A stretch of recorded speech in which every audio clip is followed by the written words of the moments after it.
Hello बच्चों, नमस्कार। स्वागत है आपके अपने यूट्यूब चैनल स्कूल की पढ़ाई के अंदर।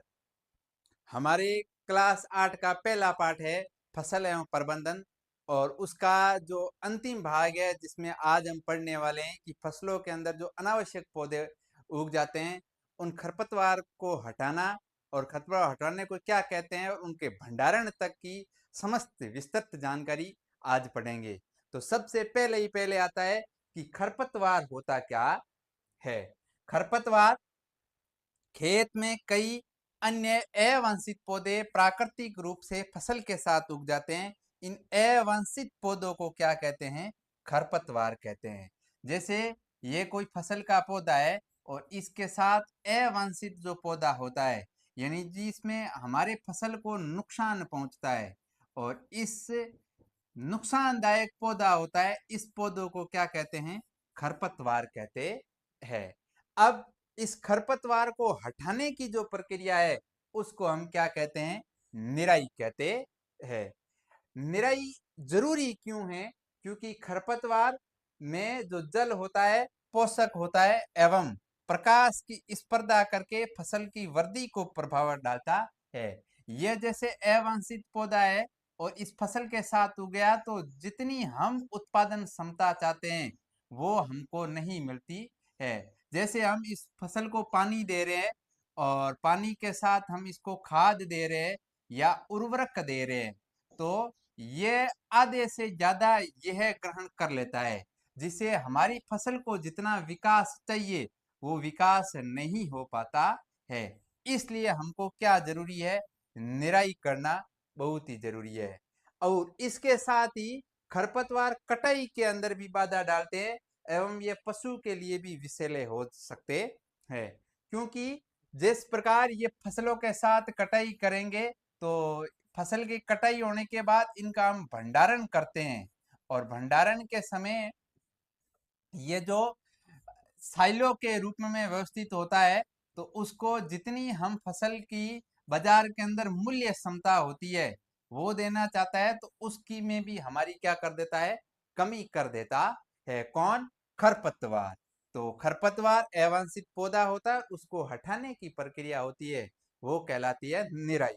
आगे देखिए कि खरपतवार नाशी कई कई जगह तो हम फसल के साथ इसको अपनी हाथों के द्वारा उखेड़ा जाते हैं, लेकिन आधुनिक युग में अनेक प्रकार के ऐसे रासायनिक पदार्थ आ चुके हैं जिनसे हम इस खरपतवार को नष्ट कर सकते हैं। और उन नष्ट करने वाले जो रासायनिक पदार्थ होते हैं उनको कहते हैं क्या? खरपतवारनाशी। अर्थात रसायनों के उपयोग से खरपतवार नियंत्रण किया जाता है, उन्हें कहते हैं खरपतवारनाशी। और उसका उदाहरण है 2,4-D, यानी ये खरपतवारनाशी है, एक रसायन का नाम है 2,4-D। खेतों में इनका छिड़काव किया जाता है जिससे ये खरपतवार पौधे अपने आप मर जाते हैं। जैसे ही इस 2,4-D यानी खरपतवारनाशी को हम इस फसल के साथ डालेंगे तो ये पौधा अपने आप जल के क्या हो जाएगा? नष्ट हो जाएगा। इसके बाद हम जैसे ही फसल को खरपतवारनाशी कर दिया, तो उन फसलों को पक गई, और पकने के बाद इस फसल को क्या करेंगे? हम कटाई करेंगे। यानी फसल की कटाई एक महत्वपूर्ण कार्य है। अर्थात फसल पक जाने के बाद उसे काटना क्या कहलाता है? कटाई कहलाता है। कटाई के दौरान या तो पौधों को खींच कर उखाड़ा जाता है, पौधा होता है जमीन के अंदर, खींच के उखाड़ा जाता है, या फिर फसल और धरातल से काट लिया जाता है। कई फसल होती है जिसे जमीन के ऊपरी भाग से दांती के सहायता से काट दी जाती है। एक अनाज को पकने के अंदर लगभग कितने समय लगता है? 3 से 4 महीने का समय लगता है। कम से कम 3 और 4 महीने। जैसे रबी फसल और खरीफ फसल के अंदर मैंने आपको जीवन काल बताया जिसमें 3-4 महीने का है, जैसे अक्टूबर से मार्च से तक, और जुलाई से अक्टूबर नवंबर के बीच का होता है। इसके साथ आगे देखते हैं कि फसल का क्या करना है। कटाई करने के बाद हम फसल का क्या करेंगे? भंडारण करेंगे। और भंडारण से हमें क्या जरूरी होती है? कि भंडारण से सुरक्षा की आवश्यकता होती है। भंडारण उत्पाद का भंडारण एक महत्वपूर्ण कार्य है। यदि फसल के दानों को अधिक समय तक रखना है तो उन्हें नमी, कीट तथा चूहों से सुरक्षित रखना होगा। क्योंकि जब फसल का कई समय, जैसे हमारे बाजरी होती है, तो एक समय के बाद बाजरी को काट लेते हैं और उसका भंडारण जरूरी है क्योंकि वो हमें खाने योग्य काम आएगी।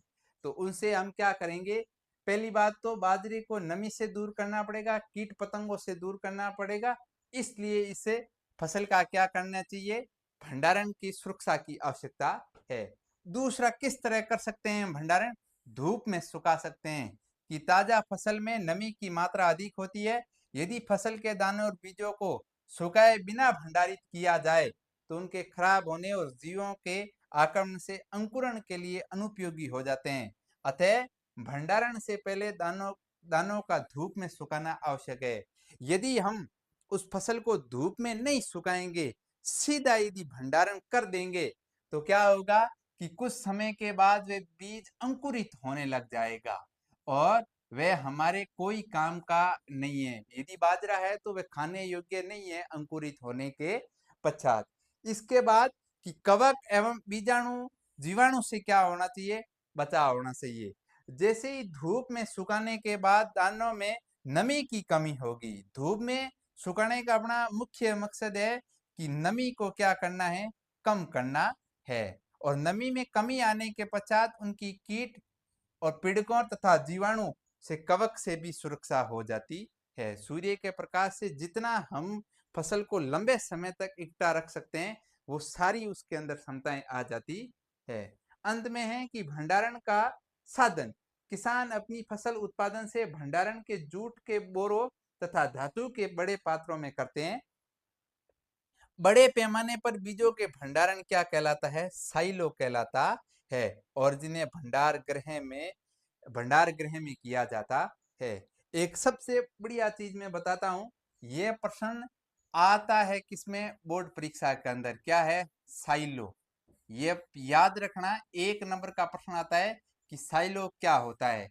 तो साइलो का मतलब होता है कि बड़े पैमाने पर, यानी कम से कम 10-12 बोरी तो अंदर अनाज होना चाहिए, यानी बड़े पैमाने पर जो बीजों का भंडारण होता है, बीजों का भंडारण,